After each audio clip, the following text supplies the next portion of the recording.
Hello and welcome to episode 3 of Legends of the Spire. I'm currently sat on my old Saltergate seat in the garden, which seems rather apt, as the guy we have on the podcast today, I spent many a time watching him play from this very seat. Yes, we have Aaron Downs on the podcast in episode 3. He joins us from his home in Torquay to talk about his time with the Spireites. He joined us in 2004 after coming from Australia as a teenager and wanting to make his way in English League football. He got his opportunity under Roy McFarland and spent 8 years at the club, only leaving us in 2012. He then went on to have a successful career both at Cheltenham and Torquay, and like I said, is now back at Torquay as their assistant manager and going great guns. So I hope you enjoy our chat with Aaron Downs. Just before we start the episode, I'd like to say that if you are on social media, then please do tag us in on Twitter at Spire Legends. If you wish to do so. If there's any players you'd love to see on the podcast, then please do at them in as well. There's plenty more episodes to come, and I'd love your thoughts on who you'd like to see next. So welcome and enjoy episode 3 of Legends of the Spire with Aaron Downs.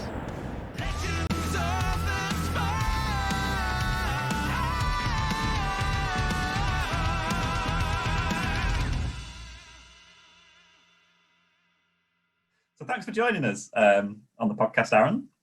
Not a problem. So you've got a long association with the club. Yes. What, about 8 years? I think you're at the club. But it all started back in, was it 2003 that you came to the UK? 2004. Yeah, 2004. Yeah. So what was that like coming to the UK? Yeah, it was good. It was a young 18-year-old, sort of fresh from Australia, sort of with all these, dreams and ambitions. And you come over and, I just wanted to, I've always sort of, as a young player in Australia, I always wanted to play in England. My dad's born in England and, spoke about, when he lived over here. He moved when he was 10, so he didn't spend long over here. But so I always wanted to be a footballer. Always wanted to play in England. So when the opportunity came to go to Bolton Wanderers on trial, I jumped at it and took it with both hands and come over, and it didn't work out, unfortunately. But I was fortunate enough to have some family in the country and went and stayed with some family in West Yorkshire and ended up playing for Frickley just on a non-contract just to keep fit because I had a few, this was in sort of April time. So I had a few opportunities in the summer, but not many people were taking trialists on at sort of that stage of the season, obviously, with how the season nearly ending. So I played at Frickley just to keep fit and get some games in and, and play some football. And I was fortunate enough to play with Lee Richardson's brother. And he goes, Aaron, I think you'd do a job at my brother's place, and at Chesterfield. So Lee Richardson at the time was the assistant manager, and Roy McFarland was manager. So I went on trial in the summer and got signed up. And I originally signed, I think I signed a 3-month deal. At the end of the 3 months, they added another 3 months. And then they ended it through to the end of the season, and then it just carried on, and I just kept renewing my contract then. So it was good. It was like I say, it was difficult in the first couple of years, to keep going, but I was desperate to do it, and it was nice. So it was good to get that first contract sorted. Yeah, and it's all about determination, I suppose, isn't it? Like signing under Roy McFarland, I'm guessing he kind of put you under his wing a bit. Kind of being same positionally when he was a player. What was it like working under him? It was brilliant to have such a experienced manager. If I'm honest, when I first signed, I wasn't aware of the sort of the stature in the game that Roy McFarland has, and obviously his career and things like that. Because obviously a fresh-faced 18-year-old from Australia doesn't really know too much of the history of the game. So I think I knew more about rugby league players than I did about football players. So as much as I love the game. So once I got to learn and research and understand the gaffer's influence in the game and what he'd done in his career, it was, you really took note of what he said, and he was a great man manager. I felt, he knew how to motivate. He knew how to sort of pressure buttons. He knew how to get the best out of people. He knew how to get the best out of players with limited ability. He got every last bit out of it, and to be able to. I was really lucky because as well as having Roy McFarlane there as an experienced manager and a centre half who could sort of give you tips and and sort of, like you said, take you under his wing. You also had some good centre halves, some good defenders in Steve Blatherwick. Ian Evatt was coming through at the time as well, and Shane Nicholson. So we had some good, experienced players at the club for me to learn off of and watch how they went about their business day in, day out. So it was a great sort of learning experience, and I suppose apprenticeship. Especially that first season, where I managed 8 or 9 games in the first team, but it was really a good learning experience for me, and held me in good stead for the rest of my career. Yeah, and kind of life around Saltergate at that time. That's kind of one of my favourite periods of being a Chesterfield fan, because, like you say, Roy McFarlane really overachieved as a manager. Like you say, he always managed to squeeze everything out of the players, and obviously that ground is a iconic ground amongst Chesterfield fans, even if it was a bit rough around the edges, especially at that time. And then you had, like, I always remember going and buying tickets, and like the Barry Hubbard being the ticket office, selling your tickets and stuff like that. Kind of, what was it like, the characters around the club at that time? It's fantastic. It was unique, and it's not something that you see very often nowadays. And that there was a real, I don't know, family vibe, community vibe in the club. And like you say, you kind of knew who was doing everything, and who was doing, like you say, the chairman just selling tickets to the fans. It's, you don't see that at, Man United, do you? So it was, that sort of connection that the fans felt with the club. They felt part of it, and I think we did, and we sensed that. And like you say, because we were it suited me, because Australians have like an underdog sort of mentality, so I could really relate to that underdog that, no one fancies us winning any game at that level at the time, but we did. We always did, and we had good players. We had players that were underestimated, I felt, and maybe underappreciated at the time. Now that that the club finds itself, not necessarily where it finds itself now, but I think now you look back, you sort of appreciate how good some of the players were, and the level of confidence that Roy McFarlane had to keep the football club sustainable, but also in League One comfortably, for numerous seasons, always tipped for relegation, and we always stayed up for quite a few years, and like I say, we flirted with playoffs numerous years. So done a great job, Roy McFarlane, and something that has held me in good stead now, looking back, as now I'm a coach, looking back at the job and the work that he did alongside Barry Hubbard, in especially the club that had the financial problems they'd had before I'd arrived in 2001. The sustainability that the club was able to do, cut its cloth accordingly without giving extravagant wages out. It was a real good period, and like you say, it was one you enjoyed and one I definitely enjoyed.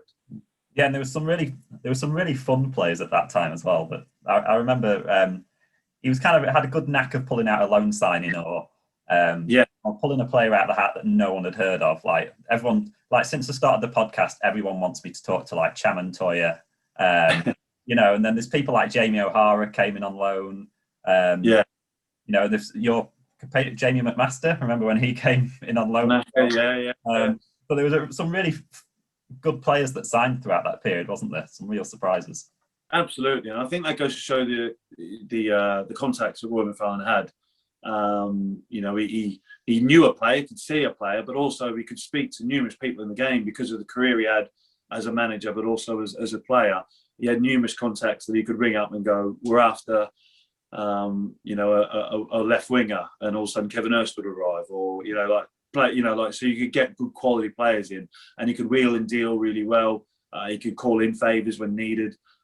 So that was a real and the strong point of Roy McFarland's was his recruitment. I'm not saying that because he signed me, but I'm just saying that because he could pick a player. So he was he was blessed in that department, definitely. And like I say, we had some great characters. We had a real team. I think that was a part of it as well, as the reason we could be successful at times and sustain League One football was because we had great characters, people who were willing to run that extra mile, run through a brick wall for the gaffer, for the club, and had a real work rate.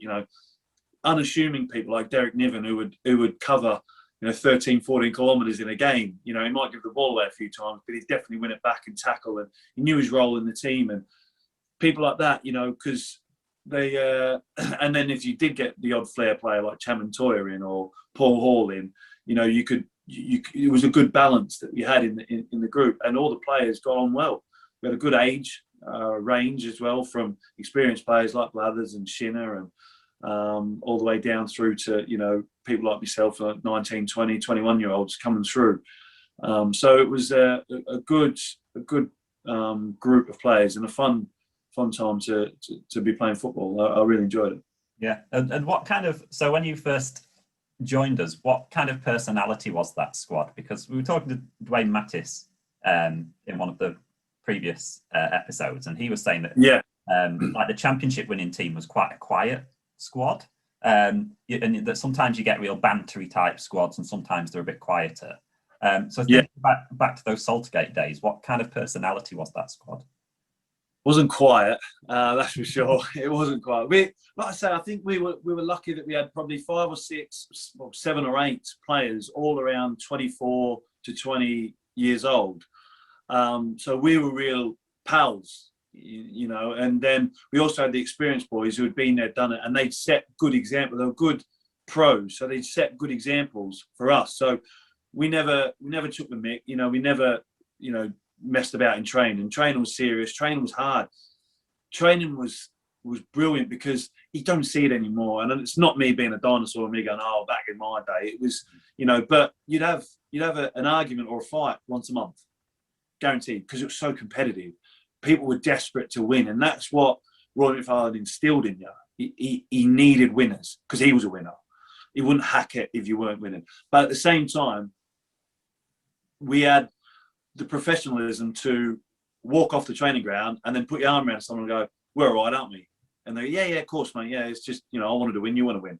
Crack on, and that's it, so that we had them kind of characters. And then that was even when people like Jack Lester joined and stuff like that, them good pros who were desperate to win, and that was the bedrock.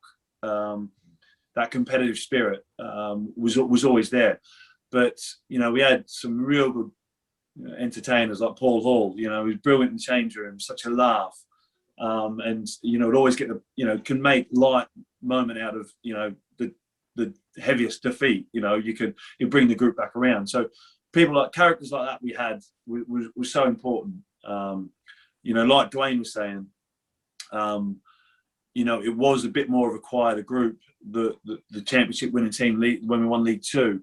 The first year at the new stadium, but still a great bunch of lads. People like Tommy Lee, Mark Allett, Dwayne himself, and people like that. They were very professional, went about the business really well, and won the league because they were the best team. We were the best team, in the division. So deservedly won it. Some great players: Craig Davies, Jack Lester up front.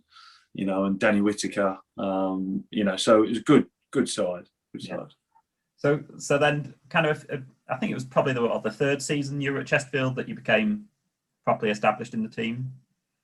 Like 2006-07 season. And that's when we had the League Cup run, in which you got to pit yourself against some great strikers. I was having a flick through the kind of Man City, West Ham, Charlton games, and you're up against like Georgios Samaras, Marlon Harewood, Bobby Zamora, Hasselbank, Sheringham, Darren and Marcus Bent as well. You came up against some big names, didn't you, in that run? Yeah, absolutely. Yeah, definitely. It was great, as 21, 22, to be able to to have a go at players like that. You know, I'm a Leeds supporter, so you know, memorable one is against Hasselbank. I think he got a double on the night, so I didn't do that good of a job against him. But no, to come up against someone like Jimmy Hasselbank was brilliant for me as a Leeds supporter, watching him and growing up. So it was a great run. It was a great run. It just seemed like everything was sort of. They were some of the best nights I think we had at Saltergate when we were having 8,000 fans there, not a seat or a standing place left. It was absolutely packed, and the sort of again, that giant killer underdog sort of status, served us well for those games, and they were brilliant nights, and deservedly won the games. I felt, especially the West Ham and Man City games, and we also played Wolves as well in that. So there was a couple of good games for us and for the club, and sure earned the club some much needed funds at the time, and give the fans something to cheer about.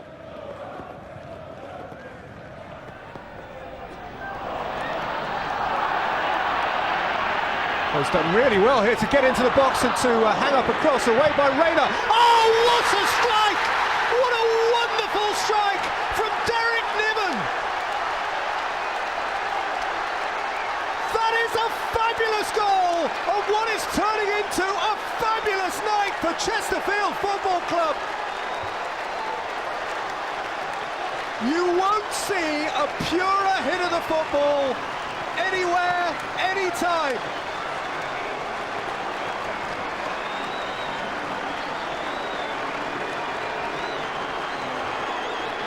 A goal to purr at, to smile at, to relish, to treasure from Derek Niven. It fell for him and he thundered it back. And Chesterfield, from behind, are on the verge of a major Carling Cup upset here. It was a great cup run and season for me, but I think that was the year. Was it the year we got relegated? Yeah, it was. Yeah, but I think it's the season you won Player of the Year, but we got relegated. So is that? Yeah, it was a real. How does that? Yeah. How's that atmosphere-wise at the end of season do when you win Player of the Year, but you've been relegated? It must be kind of mixed feelings.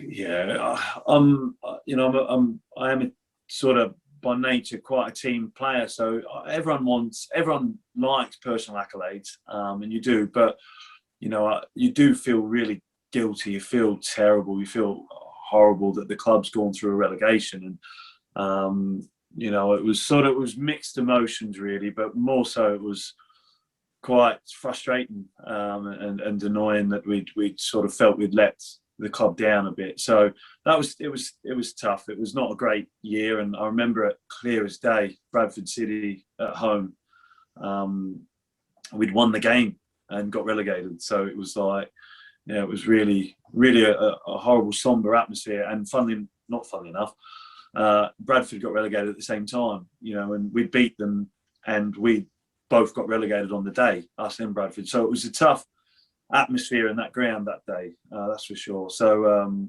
something that stuck with me definitely. But like I say, the Player of the Year was nice, I suppose, on a personal point of view, but didn't cover up the disappointment from the season.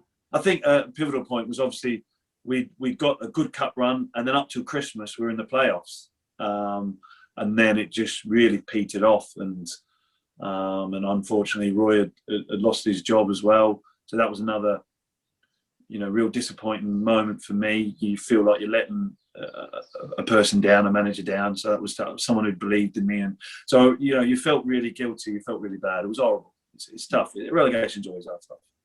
But to lighten it, was the Tokyo Spy Rights Award? Was that always the best? It was. Yeah, it's a bit weird. I've got them somewhere in my kimono, and it's like I don't know. It's like a small cricket bat that you get as well, and a couple different dolls. It's definitely odd, but that's nice. Like I say, there's a lighter moment, but it's definitely one of the most odd trophies you receive. That's for sure. They always got the biggest cheer in the ground when exactly. Yeah, now the guys. To be fair, they're good guys and supporters. So then like Lee Richardson took over. So what was the kind of style change in terms of how he managed the team? Because he's gone on to have an amazing career, hasn't he? Yeah, fantastic. I think that was a big part that he wanted to bring in, is the psychology side. You know, I remember early on in his moments, he was trying to sell a vision to us as far as this is where we want to go and things like that, and where he wants to take us. And obviously, promotion was the aim after being relegated, and you know, we kind of fancied our chances, and we give it a good go. We fell just a little bit short, unfortunately, but the style change, I think he wanted to try and play a little bit more, and try and move it through the thirds a little bit more and be a little bit. Roy wasn't a dinosaur by any means. He wanted to score goals and he wanted to attack, and he wanted to make sure we were defensively sound. Lee was similar, but he wanted to sort of do it a little bit more controlled, I suppose. And he got some real good ideas into us, and we played some real attacking football. He made some good signings as well. Obviously signing Rob Page, signing Jack Lester, Gregor Robertson. So players who went on to play for the club, you know, with distinction really, especially Jack and Gregor. So he made some good signings that year, and we were close. I think we finished 8th or 9th or something that year, just outside playoffs, which was disappointing for us. It was a failure for us really, for where we wanted to be and what we felt we could achieve, especially for most of the season being in the playoffs pretty much all season and contending for an automatic spot. To fall away right at the end was disappointing. So wasn't one of my best seasons either. So yeah, it was a tough year, and you know, so yeah, but Lee was good. Like I say, he did try to introduce that psychology side, and he's gone on to do really well. Obviously with Liverpool now, and under Sam at West Ham and things like that. So he's done really well for himself, which is good to see. Yeah, it's been really interesting as a fan, like seeing him move on from all these different jobs. I think he worked in cricket for a bit, didn't he? Yeah. So yeah, and then moved on to different football clubs. Really interesting. Was he almost like a bit ahead of his time, do you think? I think in that aspect, yeah, not many clubs at the time were looking to sort of that sports performance or, you know, sports psychology sort of. There was not at our level, you know. Obviously at Premier League, when you've got a lot more budget to do that, but at our level, obviously Lee had done a degree in sports psychology himself, so he wanted to introduce that. So it was tough because there was a certain amount of resistance because of the age of some of the players. They sort of didn't see the value in it at that time. I think everyone does now. So he was sort of working against a couple people as far as wanting to believe in it. Because you really have to believe in it as a group and as a unit, and embrace it and move it forward. And I think we did in some aspects, and it worked for, you know, it was good in some aspects. And like I say, Lee probably was ahead of his time at that moment. But like I say, it was tough to bring something in that was foreign to a lot of people. So it was just trying to get that buy-in, and it didn't happen naturally. It was, you know, like I say, it was working against it a few times. And then, kind of going on a little bit, you had obviously some really bad injuries, didn't you, that kept you out for quite a period of time? Yeah, cruciate ligament, wasn't it? And then you came back from it, and I think you had about 7 games, maybe 7 or 8 games, and then kind of did it again. Yeah. But at that time, you kind of excelled in the community work and things like that. It seems like you were one of the players that that kind of wanted to keep busy and took the positives from it and kind of kept busy throughout that period. So, I mean, what's it like mentally as a footballer when you're out for such a long period of time? Is it hard to kind of pull yourself around and focus on other things? Yeah, I mean, it's obviously well documented. You know, numerous people have spoke about it, but it is about that. You know, when you're out injured, footballers, you are paid to play football, and when you're injured, it's something. All of a sudden, you become gym buddy, really. You know, like you're in the gym 90% of the time, depending on the injury. Mine was very gym based early on. So it was difficult because you just want to play football, but you've got to sort of look at it. That's where Lee, the sports psychology side that Lee did introduce, it made me think about it more and long-term picture rather than the short term. You know, if you concentrated on how horrible it is every day just being in the gym and not being outside, then it's going to be tough. It's going to be difficult. But if you look at the long-term picture and go, right, if I knock off these next couple of days, weeks, whatever, then my long-term goal is back playing. And as long as you've got that light at that end of the tunnel and that process, you can sort of see and you lay it all out and see where you're at, and then, you know, get that progress each day, each week, each month. Then it makes it easier. That made it easier for me to break it down. Like I say, I think I wanted to keep myself busy, so I was in the gym doing 2-3 sessions a day. So I was busy physically, but mentally I wanted to keep myself busy and tick it over. And so I thought, you know, if I've got 9 months till 6-7 months till I'm back, you know, use this time wisely. Use it to obviously get physically in shape, but also mentally keep myself stimulated. So, my wife Michelle, she's from Chesterfield, from North Wingfield. So. And all her family and things like that. So I bought into the community. Her father's a supporter of the football club. So I knew how important the football club played and the role it played in the community. So I wanted to be part of that. You know, I didn't want to be sort of just, you know, someone who just, you know, comes in, does a session in the gym, goes home and nicks his money. I wanted to fully embrace myself into the club, into the community. So do anything I could to help out, you know, and also I wanted to do a degree, some kind of education. So I did a sports journalism degree with the PFA. They help you out with things like that. So there was a 2-year course at Chesterfield University. So I did that, and want to do some community work, some commercial and radio work as well. So I did some other games. So just keep me busy and keep myself relevant, so people didn't forget about me at the same time. And also just to help out any way I could in the community. So it was important, and that helped me sometimes take my mind off of the thought that I'm out for. In the end, I think it was just over 2 years. So obviously, like you said, I played 7 games in between that. But you know, to do 2 ACLs, it can be mentally tough. So just keep myself strong, keep myself positive, and trying to use the time, like you've said, wisely, rather than, you know, come the end of 2 years, I've not achieved anything. So at least I got a degree out of it and got myself back playing. So as a defender, I've always kind of wondered, because we've seen a few centre-backs before that have had kind of recurrence of kind of knee injuries, back injuries. You're doing a kind of repetitive things, aren't you? Jumping, heading, especially kind of McFarland era. And then there's obviously now the link as well with heading the ball and dementia, and aspects like that. So now you're in coaching and looking back to your playing career. Has that kind of changed what you've thought in terms of coaching and training? In terms of with the obviously with the, you know, some of the research has come out. I think there still needs to be a lot more that needs to go into it.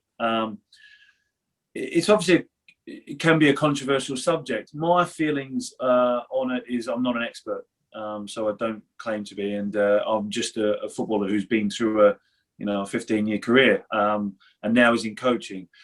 I do make a conscious effort that I feel heading is a massive part of the game, and if you're not good at heading, then that is somewhere that people will target, especially at the level I'm at now and the level above, League 2, National League, League 1.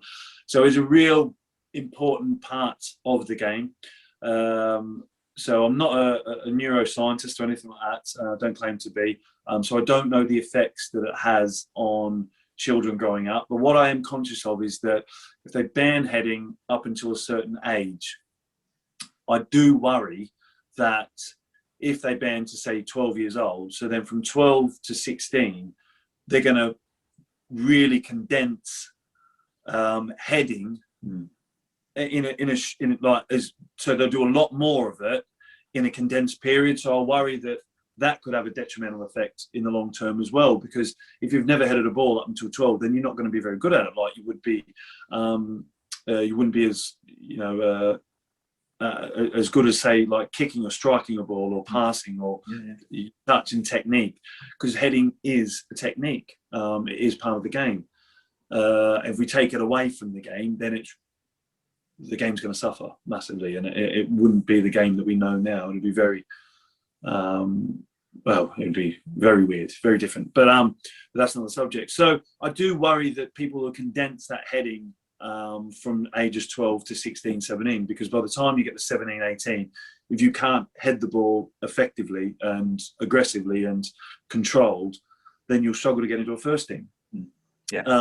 Which some players do now, especially centre halves, fullbacks, centre forwards. So I do worry. I do make as a coach, I do make a conscious effort to work on the technique with the players as far as heading in a restricted capacity. So it's not an hour session of me knocking balls from the halfway line and them heading it. It's not that. It's more, we'll do sets of sort of 2 sets of 6, get that timing, then we'll do it again later on in the week, things like that. So you're doing it over a longer term period because you're trying to improve the technique rather than trying to do everything condensed into one day.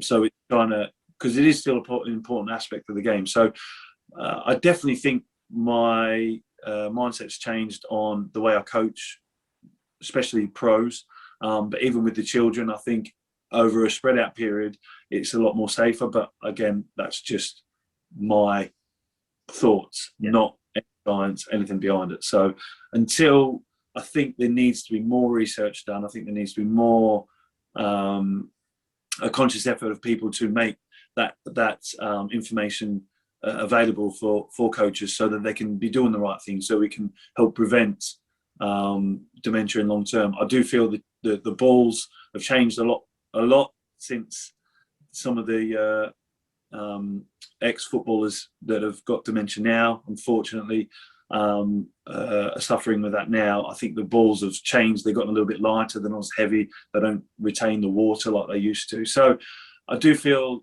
technology has improved that aspect, but like I say, until that research is made more widespread and more available, I think we need to make a conscious effort of not overdoing it, but at the same time not underdoing it, and not condensing it into 2 or 3 years of constantly heading every day. Yeah, totally.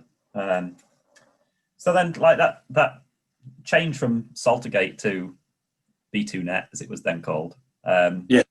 You obviously were kind of out at that period, but you were part of the squad that moved over to that new stadium. What was it? What was it like? The kind of the atmosphere of the players that moved, that were the lucky ones that moved from old stadium to new stadium over that period of time? It was a great era. I remember me and Scott, funny enough, were just speaking about it the other day. It's a great era because obviously the way we went out, the Bournemouth game at home to Saltergate, was a great day. It was a great atmosphere, great result, and very fitting that my mate Derek Niven got the winner. The last goal there, Jack Lester was gutted because he scored the first one in the game, and he wanted to have that record. But Nivo, I thought, deserved it. The service he showed to the club and around that era. So it was fantastic that Derek Niven was able to get that last goal. And then moving to the new stadium, obviously fresh, exciting.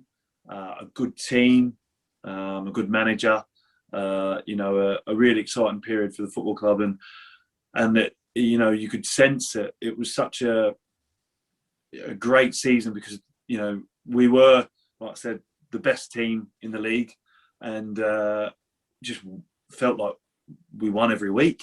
It just seemed easy. I know it wasn't. It definitely wasn't, and there were some tough games there, but it just seemed really easy, and it's like just got on a roll and just couldn't get off it, and it was meant to be. It was like fate, really, and to be a part of that from a sort of cheerleading point of view, to be sort of just congratulating the boys on their wins and that. And obviously with the injury, I wasn't able to be part of it too much, but it was good to be around them and join in and training sort of the back end of it and be a part of it was really good. And it was, again, being a coach, it was a good learning experience for me to now look back on that and know what it takes to win football leagues and to win championships. And yeah, it was a great atmosphere. And then obviously the end of season do's and there's a great photo I've got here with all the players with Barry Hubbard in the middle of it, and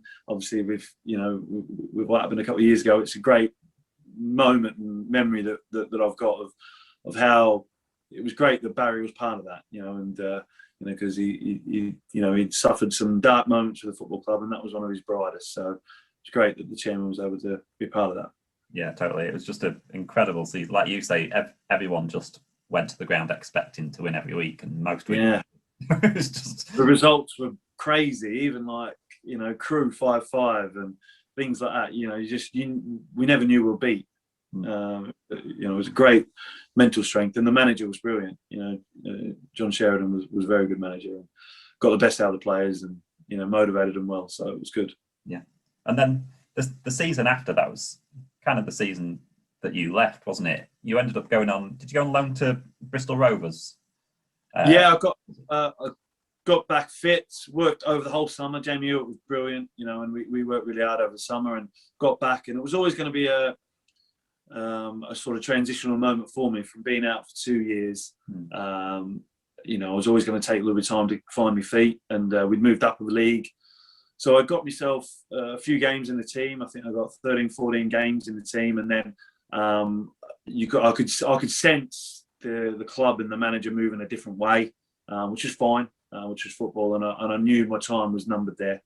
You could sense it. And then when Bristol Rovers come in for me, another great club, great history and tradition, just was struggling a little bit. They needed some help and I needed some games. I'd been out for 2 years. I just wanted to play. And probably rightly so. I wasn't getting a game at Chesterfield. So it was sort of an opportunity that I thought was good for me to go and get some football games. And I did. So I went down to Bristol and loved it. It was a good time for me there. So, and it was a shame to see, while I was down there, it was a shame to see there was still a few struggles back at Chesterfield. So, but no, it was good to get myself, and it was weird because I'd only ever been at the one club for 8 years. So going to a new changing room, a new environment was different. It was nice in a way.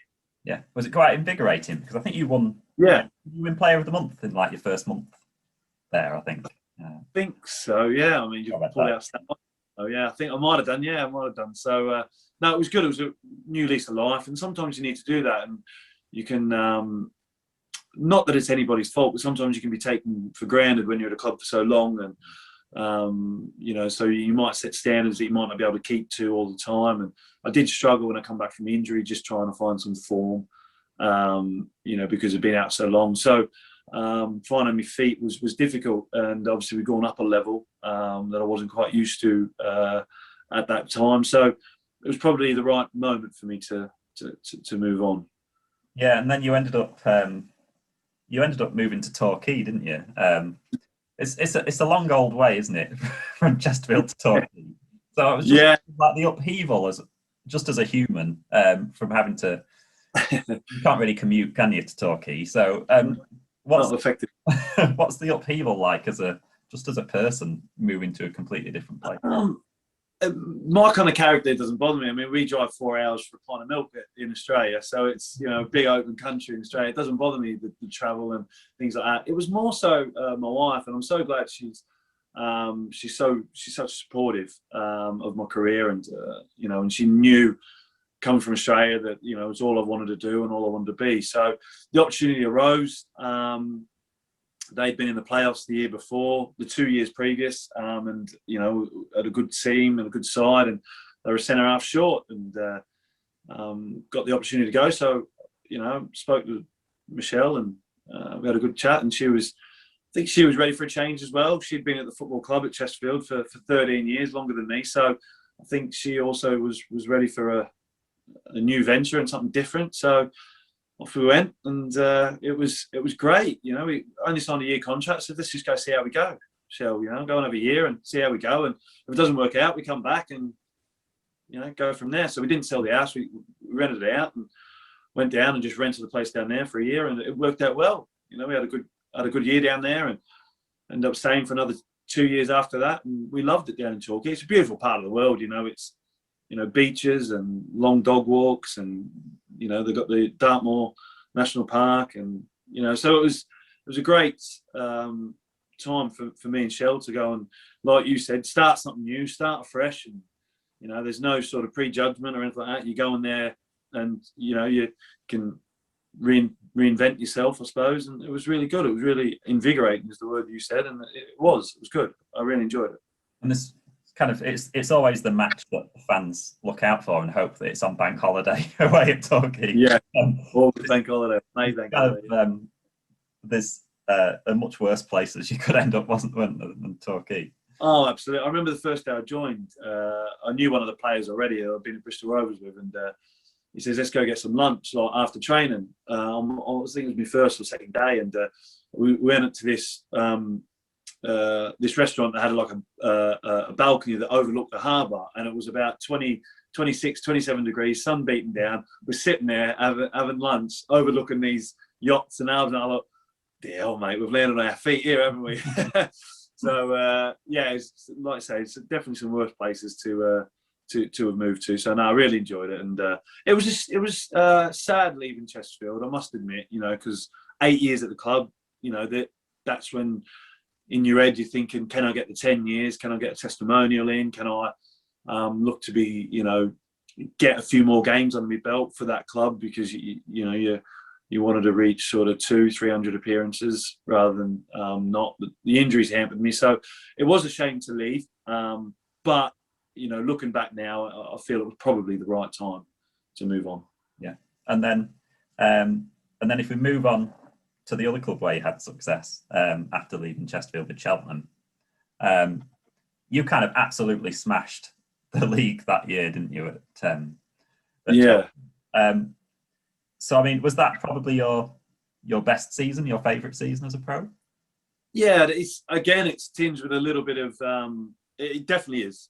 Yes, it is. But there's also a tinge of disappointment as well, because I'd done my third ACL in the middle of January, so I missed the back end of the season, which was disappointing. But no, it was a great season to be made, obviously to be made captain, and then to lead the team to winning the league was a great honour, a great privilege, and like I say, a fantastic group of players, great bunch of lads. Some of the, you know, mates I'll have for life out of that change room. So really, you know,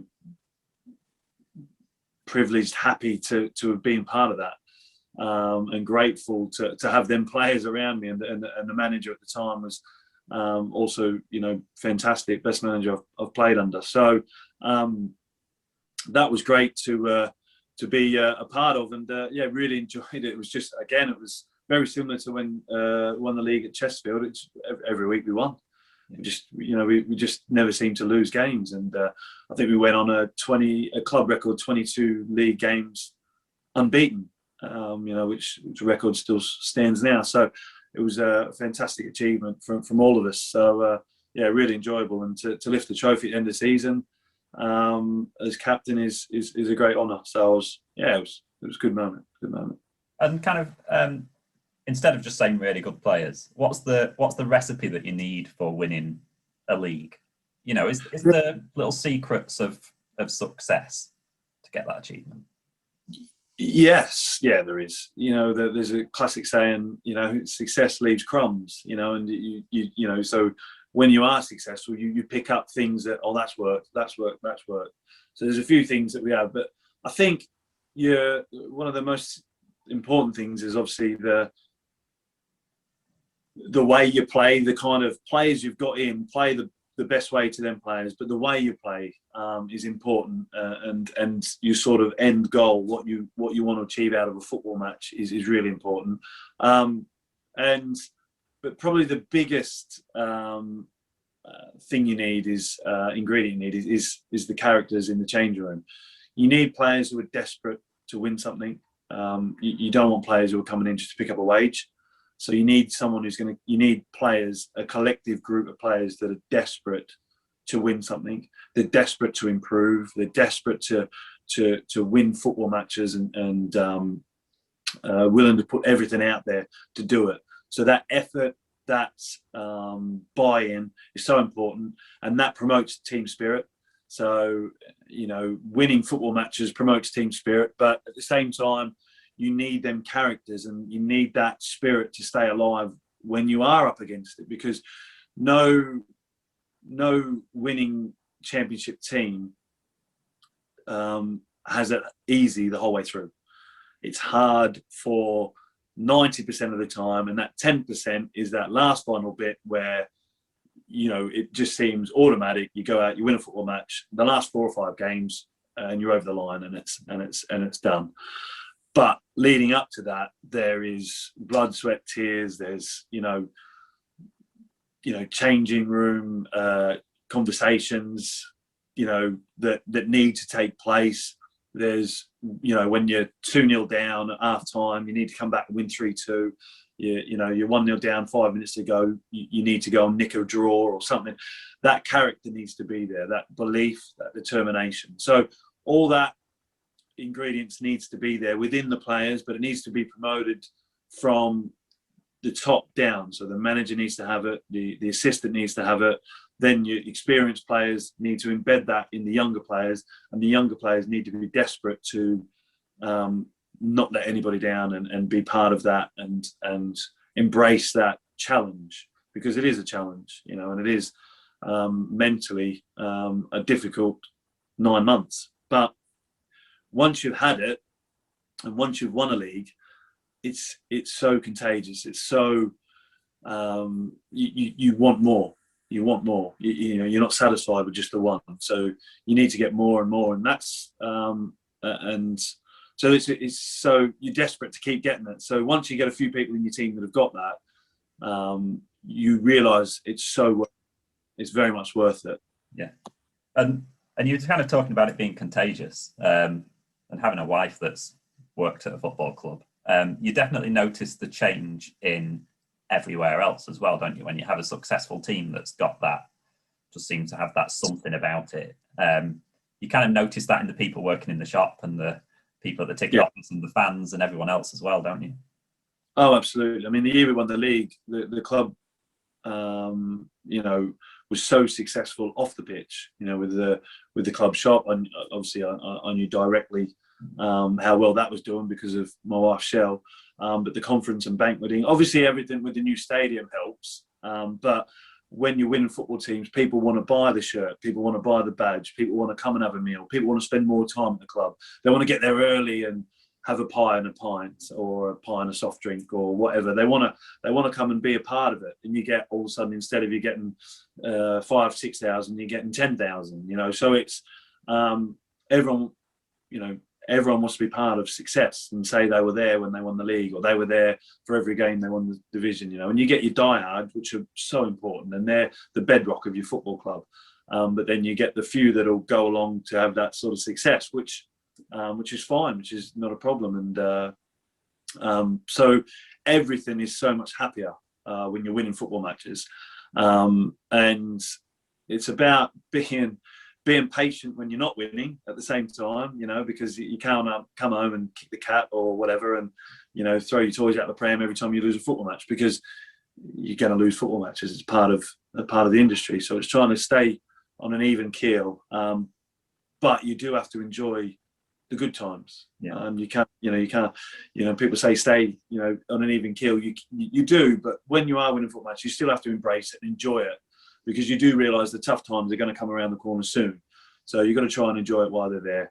And then when the tough times do come, ride them out, and stay positive and keep doing the right thing. So, no, it does make a big impact on everything in the community. It was, like I say, that season we won the league at Chesterfield had a massive impact on the whole town. It was brilliant, especially the open top bus tour and things like that at the end of the season. It just brings so much enjoyment to people's life. And that hard work that you put in, Monday to Friday, is so worth it when you get the result on a Saturday and you can walk around the ground.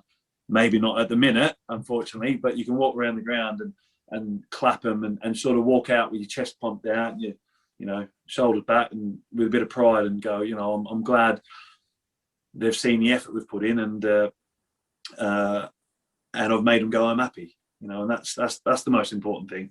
As like an assistant manager now, what's the atmosphere like when you've not got fans in the stadium?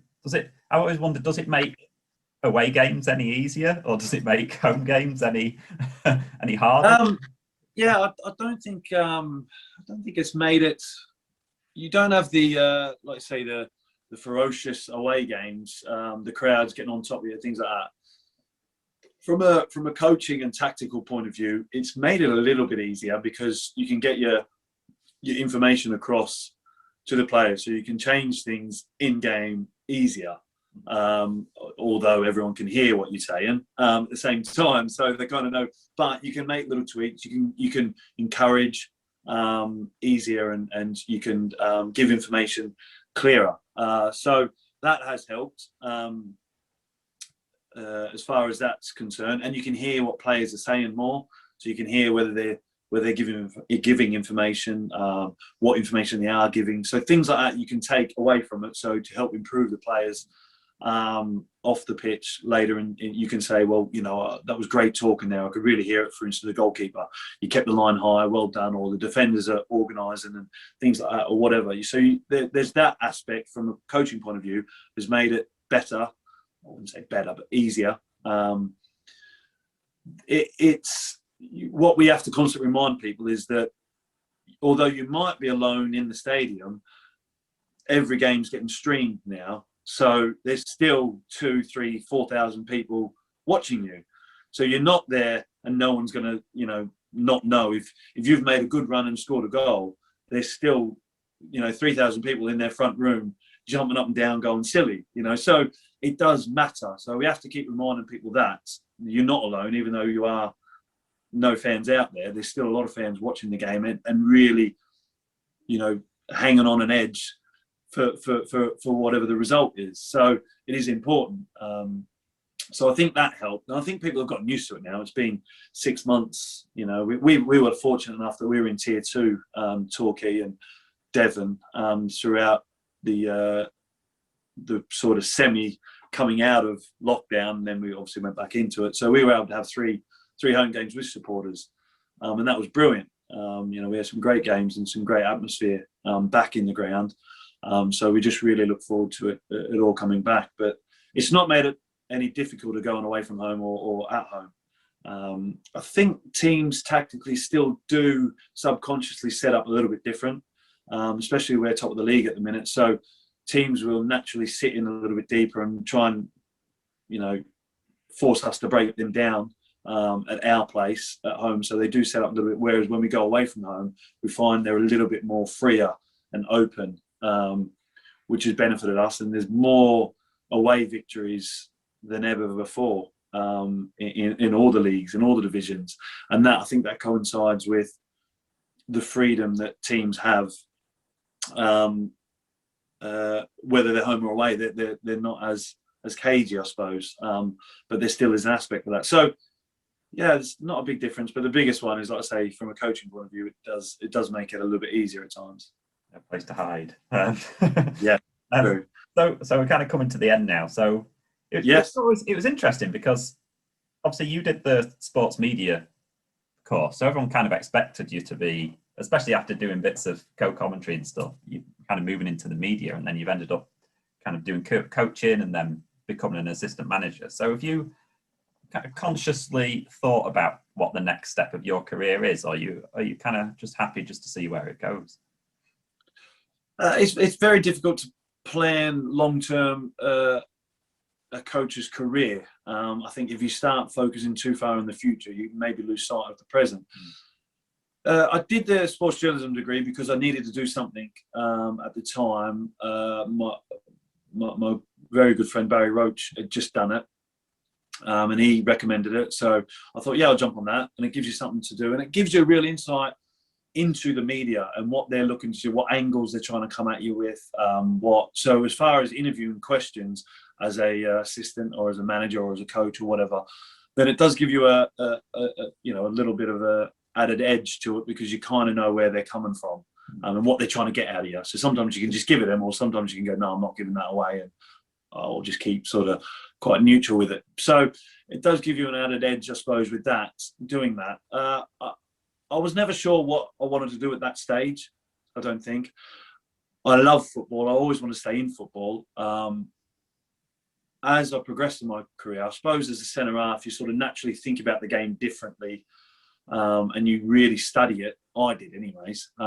So I think the natural progression was for me to go into coaching, and I enjoy it. I love it. It's one of them things you sort of you dip your foot in the water and see what you think, and then I want to do more of it, and then more and more, and all of a sudden I knew I was going to retire early because of the injuries I had. So I ended up retiring at 32.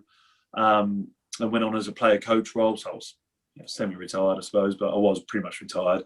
Went on a player coach role, and I got the best of both. I could still join in training when I needed to, but I took a few sessions here and there, and I took the defenders and did some defending sessions and things like that. So I was able to sort of ease my way into it that way and see what I thought and if I was any good at it or not. And Gary Johnson obviously has seen something in me that he feels that he will benefit him and his team. So kept me about, and then obviously when he went to Torquay, he took me with him. So, and I'm trying to develop myself in that aspect now, as far as the assistant manager role, and supporting him and trying to help him as much as possible to make sure we're successful. So I think that's the route I will go down now, as far as the coaching role. I think you see a lot of managers out of work go into media work to keep themselves busy and relevant. So that's always something you may look at. But as far as pursuing a media role full time, it's difficult because I think to make a living full time, they're generally going for an ex-Premier League player or an ex-Premier League manager or something like that, which I've not been in my career. I've not had a good enough a career to pursue that. I'm not big enough name. So I think I realised that quite early, that I might have to look at something different. So that's why I've gone down a different route. And I was never good at writing. So it was always going to be, and I'm not the best looking fella in the world. So front of camera was going to be, so I thought I'll go down the coaching route because I enjoy that so much. As an ex-Chesterfield player, what's your message to the fans in terms of the career that you had and the support that you had? So from my point of view, from my career, I mean, my message to them is a big thank you for embracing a young Australian coming over and embracing me as one of your own. You cop a bit of stick here and there, but it's warranted at times. But in general, I couldn't have asked for a better set of supporters to support me in everything that I ever did or was involved in at the football club. They, through the injuries, they were always supportive. Every time I'd be, walking my dog in Aslan Park, and a supporter come up, right, Downsy, how are you? Like everyone was nice, and really embracing. And I've still got a family there now, in my in-laws, and we still go back there regularly. Not at the minute, I've not been back in months, obviously because of COVID reasons, but when obviously everything eases off, we still go back there, regularly. It's a place I'll always hold dear in my heart. It's probably a place I'll end up settling eventually at one stage or another. I love the area, and the football club was nothing but a massive part of my life and a brilliant part of my life, and I couldn't thank them enough for like I say, for everything they've done and support they give me, and it really it got me on the footballing ladder. So I'm so grateful for the football club for what they've done for me, but also the supporters. And as Torquay assistant manager, what's your message to the Chesterfield fans? Well, keep beating the teams around them, but don't go too well. I'd take a double promotion so long as we go up automatic, and you can sneak through in the playoffs if you want. But no, it's it's good to see them, a few smiles back on people's faces, and a little bit of positivity around the club, because it has been a tough, barren couple of years, and something I don't look upon fondly, I must say. But from a competitive point of view, there is absolutely no doubt in my mind what side I'm on. But there's obviously a nostalgic sort of place in my heart for the football club. So I wish them nothing but success, but not at my expense.